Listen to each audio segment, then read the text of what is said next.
And I don't think that's like riding coattails. I think you're kind of making it better. When you think gangster movies, you think Godfather, and then Part 2. Everything Scorsese did. Yeah, no one thinks Right, Part 3. And then everything Scorsese did, and then Sopranos. Those are the 3 check marks for gangster movies, and like this in the media altogether. So yeah, no, I don't think he rode the coattails. I think he was good at it. He did it. In my opinion, I think he set the stage. Yeah. And he's been like mimicked even to this day, right? I just heard that a lot from other cinephiles or whatever that don't like Scorsese. They say, "Oh, he just does the recycle stuff." But I mean, have they seen Hugo? He's done tons of. He's not afraid of stepping out of his element, and when he does, he totally crushes it. Because Hugo, it's a family film, of course. Yeah. Totally a beautiful film, and it was shot in 3D. I think so. Yeah.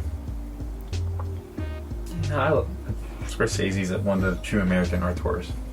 There's not many of them. You got Scorsese, Spielberg, but Spielberg does so many different things. I wouldn't even call him an auteur. There's certain shots that that are his, but you wouldn't be like, oh, Spielberg for sure. And Tarantino. Tarantino is probably the biggest one out of America. You could even argue Woody Allen's early stuff, and then even late stuff that's completely different. What about Ron Howard? The only way you know it's a Ron Howard film is because his brother's in it. Whoa. No, I like Ron Howard. Ed TV is like my favorite Ron Howard film. That and Apollo 13. But yeah, I see that. I'd argue that one too. But like Mount Rushmore of filmmakers, Scorsese's definitely up there. Yeah, for sure. Yeah, with a cannoli. Even he's like his appearance is iconic in the way that George A. Romero became iconic. You know what I mean? With the glasses, and you just know that that's him. Or even Spielberg with his like hat, production hat all the time. Yeah, definitely. So, yeah.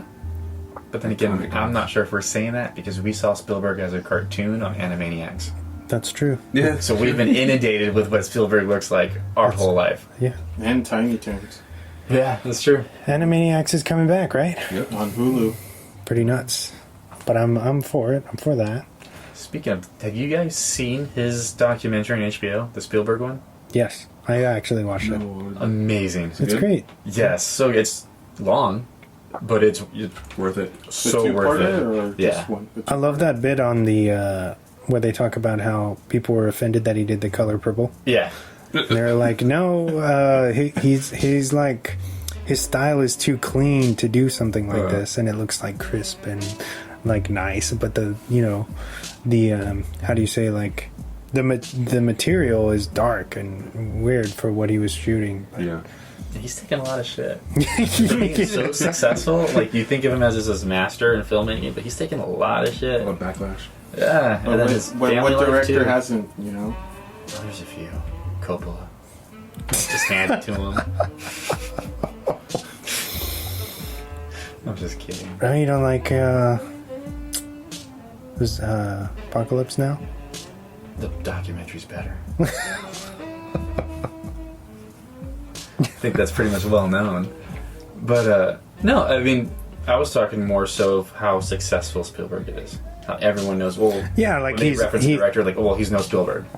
Yeah, but then he's the Amblin. Yeah, but he's logo. taking shit. Like, they didn't okay him ET for a couple years, and one of the greatest movies. He should have been a failure. He was over budget on Jaws and way behind, like 6 months behind.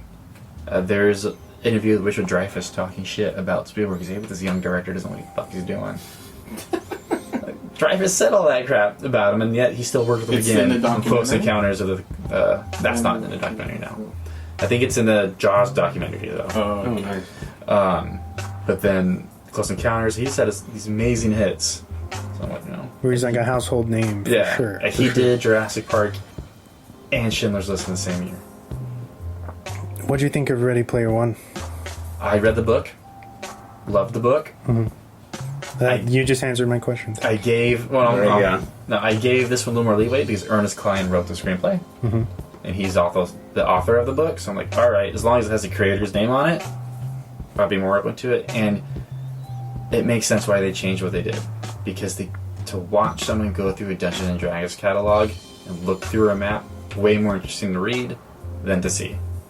So I get that. Visually. Yes. Mm-hmm. So I get it. I watched Ready Player One actually like a couple of weeks ago. Just wanted to watch it again. I like it. I think you brought that up, right? Maybe Might have. on the me. I think talk a lot, everybody brought yeah. that up before. Yeah. But I like it. Or maybe it was you. You recommended it, right? Yeah. I want to see Armada. The other book that he wrote was basically what is it called? Last Starfighter. Oh, Version yeah. of the Last Starfighter. Nice. So if you use a weekly book recommendation, Armada by Ernest Cline. Very nice. Nice. Audible.com/drop the mic.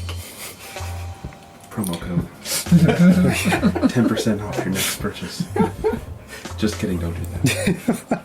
You've been challenged physically in many roles. You were certainly wet in Titanic. You got wet here a lot in this film. Right. Cold? Was it similar? We had giant wind machines. We had elements being thrown at Mark Ruffalo and myself while we had to simultaneously talk about the case that was going on and spout out, 3 pages of dialogue. It was very, very difficult at times. But, just like the character, we had to sort of persevere in finding out, what was really going on Shutter Island. And it just made us more committed and more focused. And we had to talk through the wind machines, the rain machines, the rats being thrown at us. Yeah, tell me about the real. A lot of times you look at it and you go, is that real? Is that not real? Right. The What rats. what is real on Shutter Island? Nobody Right. knows, right? What was it like filming there at that location? We shot in an abandoned mental ward in Massachusetts, and it had sort of eroded and degraded, and it certainly gave a texture to the movie that wouldn't have been available had we just created it. It was everywhere. It was prevalent throughout the course of making this movie, and it becomes its own character. This island and this mental ward becomes its own sort of entity in this movie. You're close with your mom. Has she seen this film? No, she hasn't, not yet. Oh. Do you embrace her at all? Tell her, prepare for this? I just want to throw her in there and see what she thinks, because a lot of people, when they see this movie, I think will come into the experience with a certain understanding of what they're going to see, but I don't think it's anything like what they're going to expect, and that's a good thing. And I think it's also one of those movies, like every great Martin Scorsese movies, that you're going to have to see a few times to really understand all the different dynamics of what's going on. And that, to me, is the type of movie that I love. That's the type of movie I like to see. You get a chance to speak German in this. Is that the That's is that right. a first? That's true. That is a first. That is a first. It also helps when you know a little of that language before you even sign on to Oh, the you did? project. Yeah, my mother's from Germany, so I got to speak a little German in this movie, and it was great because I didn't have to go off for 3 weeks and learn entire new languages. I got a little advantage in that one. You guys have worked together 4 times. Right. At some point I want to say, are you hogging Marty Scorsese from everybody? But is it, what is the bond that you guys have? Can you talk about that a little bit? It's truly just, a trust thing at this point. We've gotten to work together on 4 films now. I've been very fortunate to work with a master filmmaker on 4 movies, in a row. And thankfully he's had a role for me in each one of these movies. Right.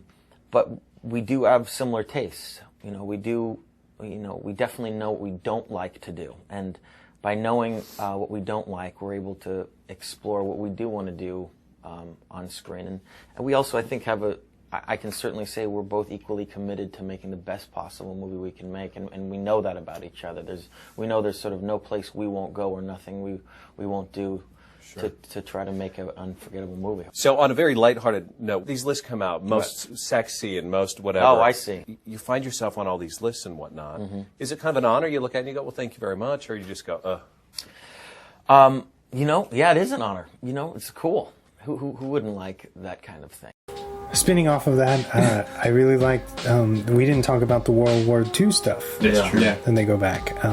Done very well.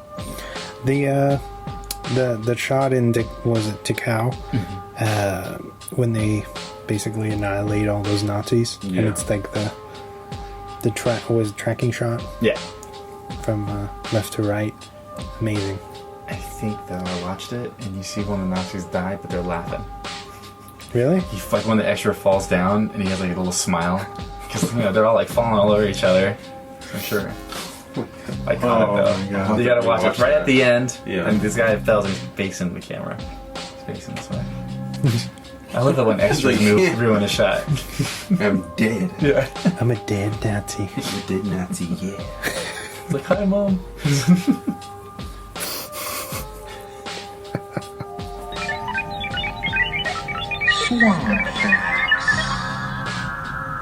Do you recommend them to watch it beforehand?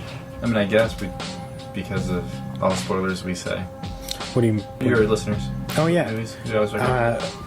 I meant to say that in the beginning because the film is on Hulu and a lot of people have Hulu. You should check it out if you haven't already seen it, Yes. or maybe revisit it because it is a long movie and there's a lot of stuff that happens. So if you're interested in what we're talking about this week, check it out on Hulu. Which Hulu is Shutter like Island. super cheap right now. I think they're like $5, right? Hulu with ads. With that, all right, Swan Facts. The film was released February 19th, 2010. The budget was $80 million and it went on to gross $294.8 million. Nice. Worldwide or just? Worldwide. It's based on author Dennis Lehane's novel from 2003. Mark Ruffalo actually scored this role by writing a letter to Scorsese about how big of a fan he was and how much he wanted to work with him. This was the last Scorsese film to be shot on film. I was Oh, curious wow, cool. about that because, like I said, how crisp everything looked. That's interesting. That's a good fact. Good job. Boom. Thank you. At least I got one of them right. Wow. Thank God. The dramatic World War II scene where the U.S. liberate concentration camp is factual and took place on April 29th, 1945. The Dachau, I believe. The it's shooting of everyone Mhm. special too. America. Well, I mean, No, I get. I'm not saying anything. he bad saw about the it. genocide and Oh, they it's were just like, one yeah, thing. these guys aren't walking out of here. Yeah. Right?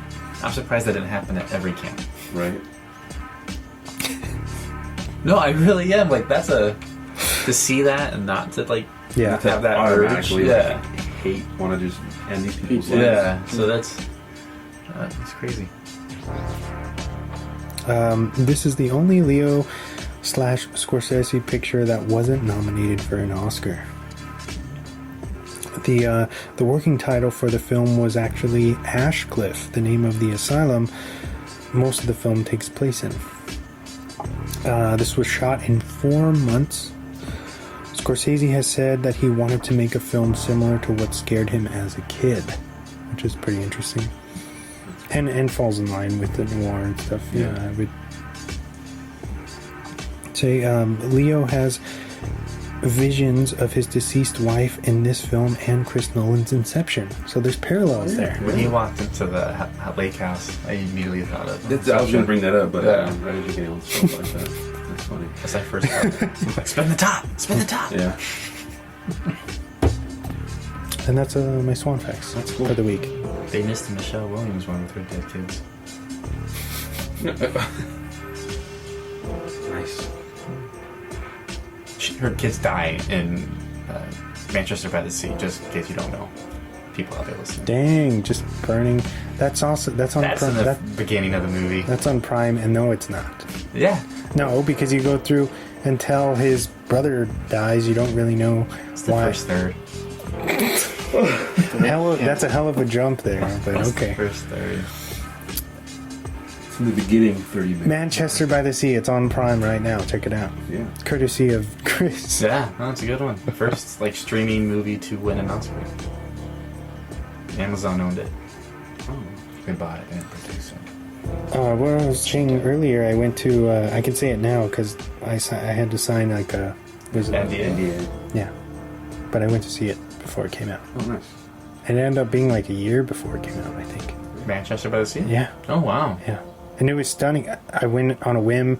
I was like, "Oh, this is a great cast," but I hope it's not something about something dumb. And lo and behold, it's like this mind-blowingly good drama Was it like a test screening? Mm-hmm. Did you And- get comments? Yeah,